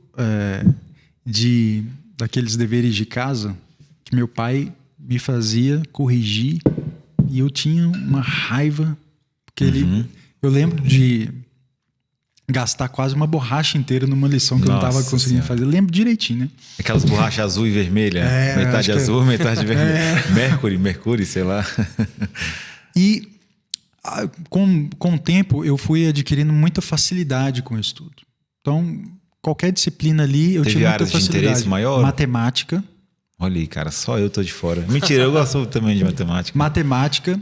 E houve uma época da minha vida que eu olhava para a filosofia e falava assim, para com isso, né? Para com esse negócio de filosofia para, né, gente desocupada. Né? E aí, então, eu tive muita facilidade com estudo. Né? Só que eu cresci num sistema educacional, como a gente tem, nós aqui sabemos, e muita gente sabe, que não estimula o estudo. Então, eu estudava o mínimo suficiente para tirar uma boa nota. E eu sempre fui competitivo, então eu queria tirar as melhores notas. Entendi. Então, isso me ajudou a, pelo menos, fazer um esforço a mais para não me manter ali na média 6, né? Então, eu estudava para ser o melhor. Com o tempo, né, quando eu fui batizado com 14 anos... Olha aí. E eu tive uma experiência ali com vizinhos protestantes que foi uma experiência muito forte para mim, que é o do teste, assim, para saber realmente se eu era para eu ser católico ou não. Porque sim. Eu fui desafiado em várias coisas. Sabe aquelas... Eu já tive uma vez uma conversa assim com 2, 3 amigos. Eu tava ali convertendo uma coisa mais profunda, assim, já, mas era no início, 2013. Eu lembro, ou 14, eu lembro uma vez que eu fui para casa, não foi para falar disso, mas sei lá, bater um papo e tal. E aí começou esses assuntos. E eu lembro que eu passei por isso, umas coisas. E eles perguntavam as coisas e falavam. E era coisa até um pouco. Hoje eu olho e falo assim, era até coisa simples, assim. E eu não sabia direito responder aquilo. E eu fui para casa. Isso me marcou, aquele dia me marcou. Minha cabeça quente, assim, sabe? Eu falo, meu Deus, como é que eu não soube responder isso? Sabe, assim, do pecado, disso, de vários temas interessantes relacionados à fé. E é uma provação no fogo mesmo, né? Então, mais ou menos o que você viveu com os vizinhos. Exatamente. Então, eu fui muito testado e em determinado momento, eu me decidi... Nessa época, eu estava para ser batizado, fazer a primeira Eucaristia. Então, falei, não, eu vou receber os sacramentos e tal. E neste momento, eu pensei, bom, eu vou estudar a doutrina católica. Então, eu tinha ali 14, 15 anos... Então, eu vou começar a estudar. E logo em seguida, eu fui para a catequese de Crisma. Uhum. E pensei, eu preciso estudar para ensinar para esses jovens, para eles não passar... Jovens, né? Eu era jovem. Para não passar pelo que eu passei. Para não passar pelo que eu passei. Olha aí, então, benditos vizinhos, tá vendo? Então, eu comecei a estudar. Eu lembro de ir para essas livrarias católicas e comprar livros. Então, eu comecei a estudar com gosto. Antes eu estudava... A minha porta de entrada no estudo também, eu diria que foi relacionada ao estudo da fé. Um estudo comprar meio o meu primeiro apologético. catecismo, comprar a minha primeira Bíblia. Um livro que me ajudou muito foi Todos os Caminhos Levam a Roma, de Scott Hahn, que eu vi aquele homem lendo muito, o ex-pastor protestante, e ele aprendia muito com os livros. Então pronto, se eu ler mais, eu vou aprender e tal. E aí eu comecei a gostar de ler. Aí depois veio outros estudos, outras áreas do conhecimento, mas também comigo foi algo parecido. Assim. E aí depois, né, estudando muito a doutrina e tal, aí depois chegou a filosofia, depois chegou ali teologia, né, filosofia, depois veio psicologia. Então, hoje, lá atrás eu falei que o meu interesse era matemática e tudo. Uhum. Hoje já é isso, né? O bom é que eu colho muitos frutos desse pensamento mais matemático, né? E hoje eu sou voltado mais para o estudo da filosofia, da psicologia, da teologia, que é justamente para absorver aí as experiências humanas e tentar ajudar as pessoas, não só na vida de estudos, mas uma vida de virtude, a educação, que é tão importante hoje, né? Após todo esse estudo, todo esse aprendizado, que continua esse desenvolvimento de algumas virtudes também, que também continua essa nossa labuta contra os vícios, você considera uma pessoa mais feliz? Com certeza. Assim, feliz não porque pelo que eu atinjo ou atingi, mas feliz porque eu estou enxergando um caminho. Esse é o caminho. Ou seja, não tem volta. É uma liberdade que nós temos, né? Porque você vê aonde nós devemos chegar, vê que existe uma possibilidade de caminho a ser traçado e fala, é por aqui que eu vou percorrer. Eu pergunto isso porque, às vezes, quem está nos escutando, aquela pergunta que a gente já fez aqui, para que eu vou estudar? Por que alguém deveria estudar? Qual é o benefício disso?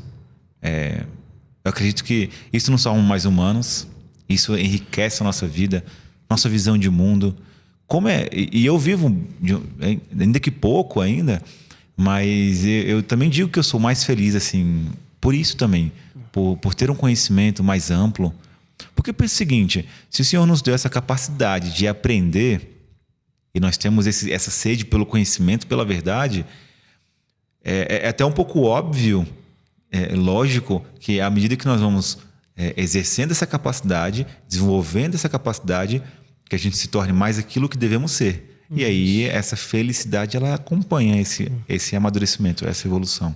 Até eu sempre brinco quando a gente tá falando sobre isso, que quando tu tem filho, se tu vamos dizer assim, o mínimo que um pai deveria ser ou uma mãe, tu não tem nem mais tempo para pecar, né? Porque é tanta coisa para tu fazer ali, tu encaixa teu dia. Eu falo, cara, os filhos vieram para te fazer santo, porque se tu organizar a casa, cuidar dos filhos do jeito que deve ser, tu olha assim e fala, cara, não tenho mais tempo pra pecar. Não tem tédio, né? O tempo o que sobra, você até tem esse desejo, né, de, tipo, tornar-se melhor para os filhos. Igual eu falei, no meu caso foi sobre educação mesmo, né, de criança, assim, mas as pessoas às vezes têm outras coisas, né, tipo, como é que eu vou ganhar mais dinheiro? Isso dá aquele incentivo pra pessoa. Tô falando que todo mundo tem que ter filho pra ser virtuoso, tá? É só um comentário que eu sempre faço. Eu falo, cara, depois que eu tive o Tomás... filho, procure uns livros pra ler, uma literatura clássica. Também não vai sobrar tempo pra outras coisas. Eu falo assim, depois que eu tive o Tomás, cara, eu descobri que eu tinha tanto tempo antes que eu olhava assim e falava, o que eu fazia da minha vida, né? Talvez você esteja percebendo que quando o filho começa a imitar suas ações, imitar aquilo que você fala, aí você fala, bom... eu preciso ser mais virtuoso. Precisa. Porque ele começa a imitar a sua linguagem, o seu vocabulário. E você fala, não, essa palavra não. Não, essa palavra não. Essa não pode. Eu tenho que tirar então do meu vocabulário. E Tadeu, assim, com tudo isso já que você falou, né? Você falou assim, antes de começar a vida intelectual, uma vida de estudos, né, propriamente dito, você viu com seus mentorados que eles precisavam organizar a rotina deles. Então, vamos supor que tem alguém aqui que está precisando de ajuda na rotina, né? Sem desenvolver muito, mais um passo a passo. Mas por onde, assim, de fato, quando você fala assim, como é que eu identifico esses hábitos ruins, talvez como é que eu substituo alguns deles, sabe? Como que eu vejo mesmo, tipo, isso aqui é um hábito ruim? Porque às vezes você fala assim, se a pessoa não escova os dentes, você sabe que tem uma coisa ali que precisa ser mudada, né? Mas às vezes a pessoa olha e acha que a vida dela tá ordenada, né? E como que a gente pode um pouco tentar perceber isso, né? Para começar a mudar e desenvolver uma vida mais virtuosa mesmo, né? Aquela pessoa que está escutando um podcast, quando ela terminar de escutar, ela fala assim, e agora, né? 2, 3 dicas assim que podem ajudar a pessoa a levantar da cadeira e fazer alguma coisa. Pronto. Primeiro, como é que eu percebo que eu estou desordenado? Quando eu não estou conseguindo realizar os meus deveres. Os meus deveres ali, deveres de Estado, eu não consigo fazer aquilo que eu tenho que fazer. Por exemplo, o estudo. Todo mundo teria que estudar. Nem que fosse 10, 5 minutos, 15 minutos por dia ali. Então, se eu não estou cumprindo os meus deveres, alguma coisa está errada. Então, provavelmente são seus hábitos, são suas atitudes, né? A forma como você enxerga a vida. Então, esse é já mesmo um primeiro diagnóstico. Mesmo quem não está na escola, mesmo quem não está estudando para o concurso, todo mundo tem que estudar um pouquinho por dia. Tem, porque... O assunto do tem que seu seja interesse. a vida dos santos, né? Tu pegar a vida dos santos. Exatamente. Tem vamos dizer assim, uma verdade que, se você entender isso, você não vai parar mais. Que é o seguinte: na vida, nós não nos mantemos neutros. Você não está em flat, né? Você não está em flat.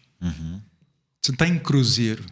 Ou você está ascendendo, ou você está descendendo. Ou você está progredindo, ou você está regredindo. Então, essa sensação de que não, tá tudo tranquilo, né? Tô estável. Eu não preciso estudar, então eu já sei o que eu preciso. Não, você não sabe tudo que você precisa. Então, precisa estudar para continuar a progressão. Agora, vamos lá. Coisas que a gente pode fazer que vão ajudar muito, e é isso que eu falo, que vai ajudar todo mundo, né?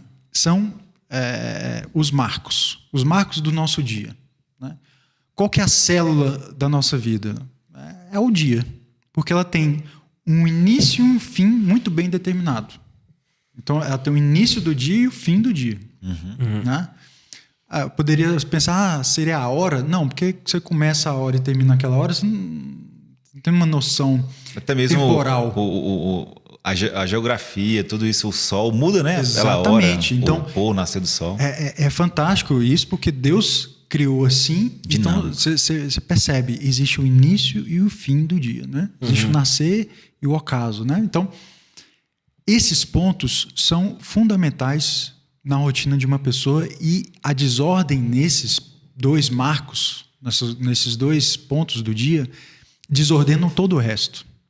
Então, se tem uma coisa que você pode ordenar, é o início do seu dia e o fim do seu dia.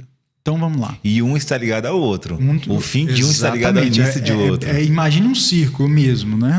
Não é uma linha com extremos distantes. Não, é um círculo. Então, você começa o dia hoje. O que as pessoas geralmente fazem?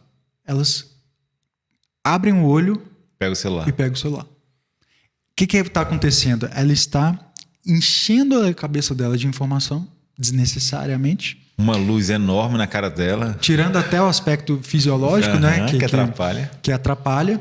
Então, ela está se alimentando de muitos estímulos desnecessários e ela está deixando, né, ela escova o dente olhando o celular, vendo as mensagens, ela já fica preocupada, eu tenho que responder isso, então ela para o café para ir responder as mensagens, sendo que ela teria que tomar o café dela direito. Ela não toma o café dela direito, ela se atrasa, né? Ela pega mais trânsito, porque ela saiu 15, 20 minutos depois, porque ela se perdeu ali na... Ou seja, um pequeno detalhe começou a bola de neve. Então, ela pega o trânsito, ela fica chateada porque ela pegou o trânsito, ela fala, puxa, mas... Chega correndo, já tem chega que fazer correndo, alguma coisa pede afobado. desculpa, já, né, tá o dia afobado e tal. E ela vai à noite. Então, primeira coisa, começou o dia, o que eu sugiro? Não olhe o celular. Começa o dia, faz a sua oração. Faz Higiene pessoal. A sua higiene pessoal, toma seu café da manhã, converse com as pessoas, né? É a vida real, E sempre foi assim. se for muito corrido, né? Vai pegar o seu ônibus, vai pro trabalho, né? Tipo, toma um café, come alguma coisa e vai fazer o que precisa ser feito, né? Isso. E eu gosto de dar a seguinte recomendação. Deixa para você olhar mensagens depois que você já fez aquilo que você deveria fazer naquele primeiro momento do dia. Não quer dizer que você só vai olhar o celular no final do dia. Não.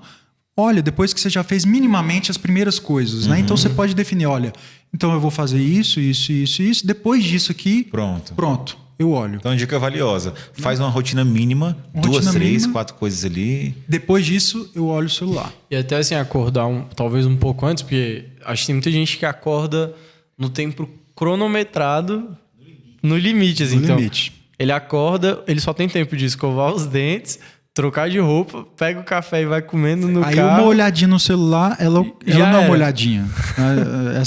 Só uma olhadinha, não. E aí... Mas não é também o milagre da manhã, né? Não vamos fazer aqui o clube das 5 da manhã, porque aquilo ali, quando olha aquilo, me dá um desespero de acordar. Pô, eu sou desse clube, cedo. velho. Não, quando você tem filho, dependendo da sua situação, da circunstância, é uma coisa. Exatamente. Mas assim, porque também é um mito assim, né? Não, tem que acordar 5 da manhã, eu tenho que render muito, até às 7 eu tenho que ler não sei quanto tempo, eu tenho que fazer exercício. Não é tão complexo. Se você conseguir, ótimo. Mas assim, a sua dica é algo mais simples, assim.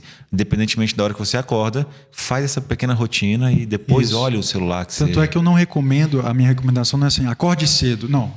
Acorde no horário que você planejou para acordar. Que você pode acordar, assim, né? Porque senão a pessoa que vive trabalha no plantão, ela vai olhar para essa recomendação e vai falar, então já era. Não é para mim. Já era. Ela para o podcast e vai embora. Ela desliga agora, né? Não, é para você. Então você vai falar, olha, eu vou acordar 8 horas. Eu vou acordar 6, eu vou acordar 5, 4h30. Né? Esse é o ponto. Tá, se eu vou acordar 5, que horas que eu vou dormir? Aí é o final do dia. É o final do dia. Então uma coisa tem a ver com a outra. E aí, ao final do dia, a coisa se repete, a desordem se repete. Por quê? Porque a pessoa ela vai dormir, ela não se prepara para dormir. Né? E dormir é uma atividade importantíssima. Tudo aquilo que é importante a gente se prepara minimamente, né?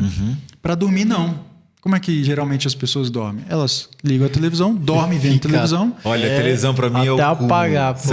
De repente ela olha, tem que deitar, né, cara? Televisão no quarto, pra mim, assim, eu olho hoje, né, com a minha idade. Eu falo assim, cara, é quase um absurdo você botar a sua cama ali, quem é casado, ou a cama de casal, e uma televisão na frente da... Que isso, Ou então, vai dormir olhando o celular, então tá ali na cama vendo o celular, tal, não acaba, uma hora o feed não passa acaba, muito rápido.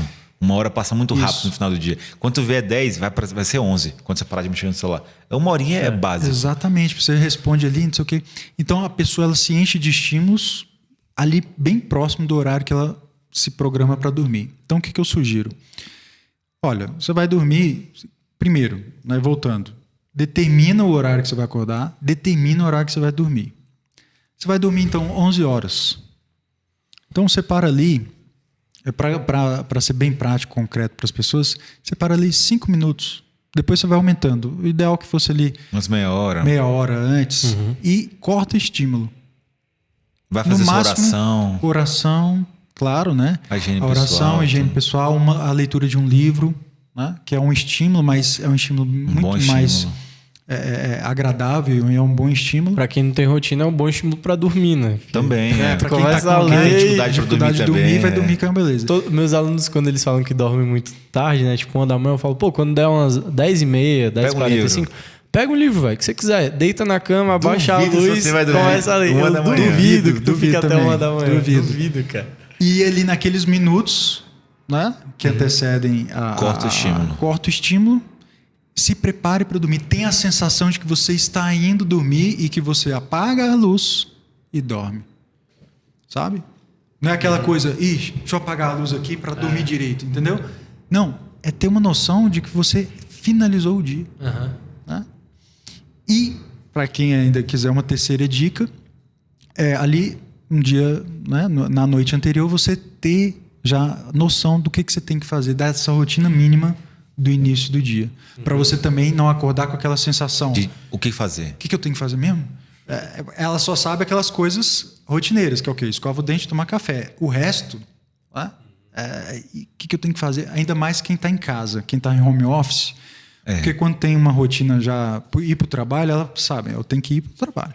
Ela vai para o trabalho. Quem está em casa tem... O ônibus passa a tal hora, né? Então ela já sabe isso. Quem está em casa, quem está ouvindo... E tem uma manhã livre. E tem uma manhã livre, olha, saiba, tenha na sua cabeça, ou no papel, ou no aplicativo, a sua rotina básica. Não recomendo que seja uma rotina por minutos, por assim. minuto, aquela coisa. 7h15, tomar Nossa, café. aquilo me dá um desespero quando eu vejo aquilo, cara. Fazer falo tal assim, coisa. eu nunca consegui- Eu ia te perguntar isso, se você... Pô, Eu acho que assim, funciona para alguns, né? Mas para mim, Pode funcionar. aquilo me no espanta. longo prazo é muito difícil, porque basta um episódio imprevisto que vai bagunçar tudo. Entendeu? Eu coloco no meu Google Agenda, no meu Google Agenda, eu coloco lá por horário, mas tem esse porém, assim, eu sei que se acontecer alguma coisa, eu sei fazer maleável, né? Tipo, eu falo, não, vou tirar meia hora daqui, já que demorou um pouco mais, esse daqui eu não vou fazer hoje e tal. O problema é quem realmente, às vezes, encaixa os horários, né? E Se desespera. E desespera. O que assim, você fala, pode "Meu Deus do acrescentar céu." é duração. Por exemplo, eu vou fazer a leitura de um livro 20 espiritual, minutos que seja. 20 minutos. Né? E aí você pode encaixar esses 20 minutos em determinado... Sim. não deu de manhã porque aconteceu imprevisto, encaixa à tarde, encaixa à noite. Né? Você falou sobre desligar a luz, eu me lembrei de uma citação que eu faço minhas anotações. Seria para um outro programa, talvez, como estudar, né? A gente falou um isso pouco é da vida legal. intelectual, Isso é mas... Pode chamar que eu venho. Já pode temos chamar aí que eu 1h30 venho. de podcast, a gente tem que ir encerrando, mas não literalmente agora, mas eu lembrei da citação que eu anotei da a educação da vontade, que eu já citei anteriormente. Ele diz assim: na atenção durante a refeição estão presentes claramente os elementos psicológicos e fisiológicos da educação da vontade, na mastigação, na digestão. Essa atenção, a gente falava do maravilhamento, mas tem uma atenção também que nos conduz a um maravilhamento em determinadas ocasiões, mas dificilmente a gente vai se maravilhar com uma mastigação, ou com apagar a luz, mas existe uma atenção de que nós somos capazes de ter consciência daquilo que está acontecendo numa refeição. Poxa, vamos fazer uma refeição, então, de forma consciente daquilo que está sendo feito. Então, eu vou tentar me programar para quando começar a chegar ao final do meu dia, naqueles 20 minutos, meia hora que seja. Então, eu vou fazer um teste do tipo, não, tá bom, daqui para frente, se eu estiver falando com alguém, vou me despedir no WhatsApp e vou fazer minha rotina. Um abajur, que seja, vou pegar o livro, terminou, eu vou lá, apago a luz, deito. Sabe, ter consciência disso que está acontecendo provavelmente vai nos conduzir para um próximo passo, os passos necessários para a gente progredir. Isso é fundamental para uma pessoa que tem as rédeas na mão das suas ações, das suas decisões, o autodomínio, né? Porque São José Maria Escrivá diz: quer ser santo de verdade? Faz o que você deve e esteja naquilo que você faz. Essa atenção, ela é fundamental, porque, veja, nós não aprendemos se não houver atenção. Então, e nós estamos sempre atentos à próxima coisa. É só reparar. Basta ver os transtornos de TDAH e tantos outros e que leva a pessoa a ter essa desconcentração, ou então essa aceleração da vida, do pensamento. Então, deita para dormir, vem aquele monte de pensamento e não consegue dormir. Não consegue. Então, um exercício simples, né? Para falar, puxa, eu vivo isso aí que vocês estão falando, né? Uhum.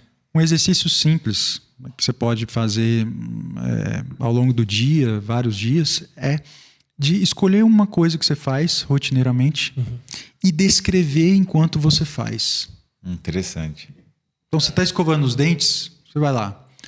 Pode ser mentalmente ou eu tenho que ir falando? Se você falar, você vai conseguir se concentrar. Se você usar só mentalmente, facilmente você vai desviar.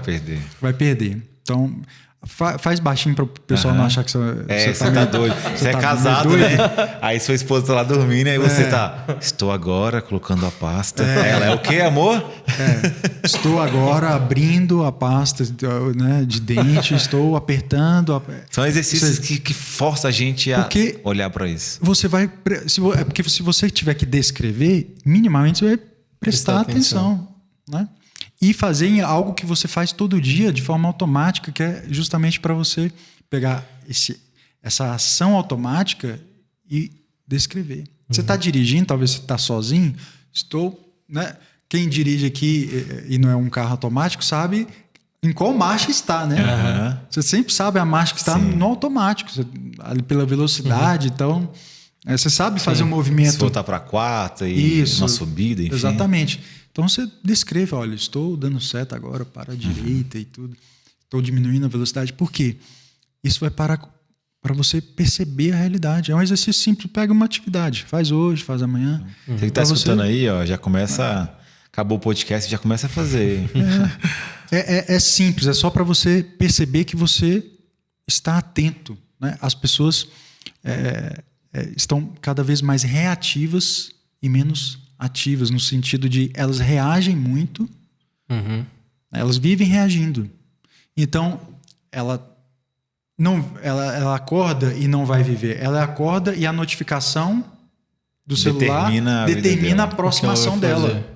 Então, ela está reagindo. Ela não está agindo. Ela fala, vou acordar e vou fazer isso. Não, acordei. Tenho que fazer isso, porque olha lá, vai que é importante, vai que é alguma notícia que eu tenho que saber. Então, é uma reação. Então, você já ficou aí com algumas boas dicas, poucas, mas boas dicas. Recomendo mais uma vez o Instagram do Tadeu, é Tadeu JHR.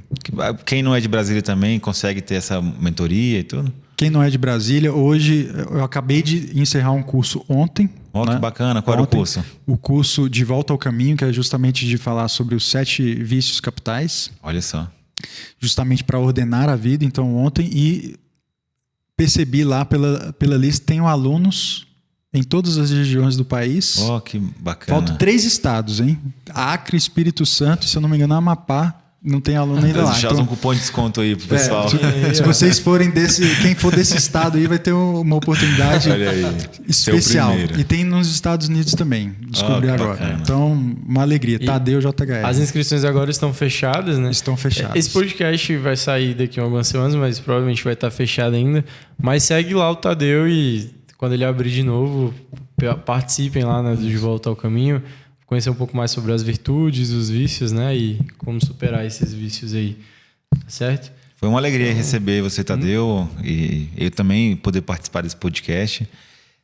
Falar sobre a vida intelectual, geralmente o pessoal usa a palavra, né, desmistificar, mas existe uma mística nisso também. Existe. Por que não? A mística não no sentido ruim, claro, mas torná-la acessível àqueles que por vezes nunca pensaram nisso ou que já tentaram dar passos nessa direção e não conseguiram ou encontraram outras barreiras. Então, você que está nos escutando, lembre-se do que o Tadeu nos disse. É sempre importante nós estarmos estudando alguma coisa. De preferência, eu termino com esse pequeno exemplo que significa muito. quando a gente fala de estudo, a gente fala de leitura, porque a leitura é um dos maiores, pelo menos quando eu olho, é um dos melhores meios para você aprender alguma coisa. Nem sempre a gente tem um curso, a inscrição pode estar fechada, a gente pode não ter o dinheiro. Mas o livro está lá. Mas um livro não precisa de bateria, você precisa de uma luzinha ali, no máximo, para... você pode carregar ele para o ônibus, você pode carregar para qualquer lugar. E desde quando eu aprendi isso, minha vida foi um pouco melhor. Mas eu queria dizer o seguinte... Sendo leitura, leia coisas boas, leia bons livros. O que mais tem, depois que se inventaram a prensa e depois outras tecnologias, o Kindle, o PDF, tem livro demais, né? Todos os dias são publicados, milhares de livros, e dentre eles, horríveis, livros ruins que podem te prejudicar. Eu lembro um professor, acho que era um professor, nem lembro que série era isso, que ele falava, leia, pessoal, nem que seja a bula de um remédio, leia. E hoje, quando eu lembro disso, eu falo... Ele não sabia o que ele estava falando. De alguma forma, ele queria incentivar a gente a ler alguma coisa. Não sei se era ensino médio, mas olha que conselho ruim, né? Do tipo assim, eu vou ler a bula do remédio, né? Não, mas procurar bons livros. A lista tem suas limitações, mas uma lista que você pode encontrar. Tem a lista do José Muninasser, tem, de literatura... Tem a lista do Otto Maria Carpo, só procurar na internet.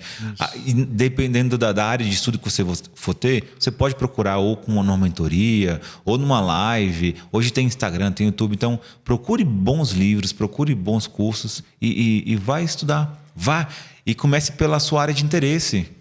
Não tenha medo. Vai começando, quando você vai ver, você já vai querer estudar mais e mais aí por diante. Não vai parar. Eu vi no Kindle um dia desses um livro que era assim, A Bela e a Fera. Aí a Fera tava riscada e tava escrito assim, O Milionário. Então era tipo assim, A Bela e o Milionário. Cara, eu vi isso, velho. E tava olha a criatividade do título, né? Tava de graça, né? Eu falei, cara, deve ser excelente esse livro aí, né? Deve ser ótimo. O cara não teve a criatividade de inventar um título bom. Para as minhas alunos, eu sempre recomendo Jane Austen. Eu penso, o que você tá lendo? Aí sempre aparecem umas pérolas, né? Eu falo, cara, lê Jane Austen. Tem algum livro assim da vida intelectual, Tadeu, que você... Além assim da vida intelectual, ou algum... Sei lá, o pessoal fala muito conteúdo hoje. Eu acho um pouco limitante, mas tudo bem. Algum conteúdo interessante, um canal, obviamente além do seu site, do seu... Existem vários canais. O canal do professor Rodrigo Gurgel, acho que é sensacional, né? O perfil dele é sensacional. Então, para quem quer assim, começar, eu acho que o dele seria muito bom para você ir se acostumando com esse mundo, né? Agora, eu recomendo uma leitura, a leitura de contos. Interessante. Contos. Começa com contos. Você tem uma dificuldade, começa com contos. Porque são rápidos, são mais rápidos. Você consegue pegar ali o início, meio e fim de uma história, né? Contos russos são hoje meu irmão me perguntou, inclusive, foi uma das portas de entrada para minha vida da literatura foi o conto. E eu vou indicar o conto que eu até voltei, eu estava dirigindo, vendo algum vídeo. É um conto até também mais conhecido para quem já está do lado de dentro desse universo, que é A Aposta, do Anton Chekhov. Então, o Chekhov é um dos maiores contistas, né? Você falou do russo. Isso. O Anton Chekhov, pelo menos de lá para cá eu tenho comprado muitos livros de contos, porque eu também gosto muito. O Chekhov é muito bom, assim, Anton Chekhov. E esse conto, A Aposta, leia e releia quantas vezes for necessário. Eu fiz um seminário com esse conto. Foi fantástico. Mais de um, na verdade. Porque eu faço seminários também tratando poesia, conto e uma pintura clássica. Bacana. Junta tudo em torno de um tema. E quando eu tratei o da aposta, eu tratei do maravilhamento. Então, como se maravilhar a partir da aposta de Anton Chekhov. Preso numa casinha. Quem for ler, leia. É um texto curto, mas você vai adquirir leia devagar, saboreando aquele texto. Não, eu ia falar, a Brasil Paralelo até fez um meio dramatizado, assim, tem um... do professor Vitor Salles. Só que é melhor você ler, obviamente. Claro, leia o conto, exatamente. Leia o conto, aí depois você vê lá vai que o professor tem um vídeo do Vitor E Salles. o Brasil Paralelo também é outro canal. Assim, Pronto. Que lá você vai encontrar cultura, literatura, vai encontrar muita coisa. De várias áreas, né, do conhecimento. Bom, obrigado aí pelas dicas. Então é isso. Danilo, obrigado por estar mais uma vez aí participando do podcast, compondo a mesa comigo. Eu que agradeço. Sempre um grande prazer. Tadeu, muito obrigado por ter aceitado o nosso convite. Já vai ficar outro episódio aí, que é o Como Estudar, né? Já, que quem sabe já vou passar pro Gabriel, que é o produtor agora, né? Quem comanda. Temos aí. até produtor, pessoal. Olha só. Olha aí. Agradecer o Luigi também, que aí tá na parte técnica ali, né? E, enfim, é isso. Aos nossos colaboradores que fazem tudo isso ser possível, né? Quer deixar uma mensagem aí? Agradecer pelo convite. Para mim foi aqui um momento super agradável. Podem me chamar tantas vezes quantas quiserem. A gente vai achar Estarei aqui. E, assim, para as pessoas, estudem, nem que sejam 5 minutos, 2 minutos. Mas tenham esse caminho, tenham esse vislumbre do caminho que deve ser percorrido. Ainda que você caia no caminho, ainda que seja um caminho difícil. Que demore anos, mas enxergue esse caminho. Porque não enxergar o caminho é andar a passar a vida inteira à deriva. Perdido. E ninguém merece isso, porque Deus nos criou justamente para conhecermos a verdade e sermos salvos. E esse caminho, é claro, né, nós cremos, esse caminho é Jesus Cristo, mas a gente precisa enxergá-lo na vida concreta. Então, muito obrigado. Então, se vocês quiserem saber mais, procurar o curso lá, @TadeuJR, né? E a gente você encontra no @CampusFidei. A gente se vê aí nos próximos episódios. Santa Teresa de Calcutá, rogai por nós.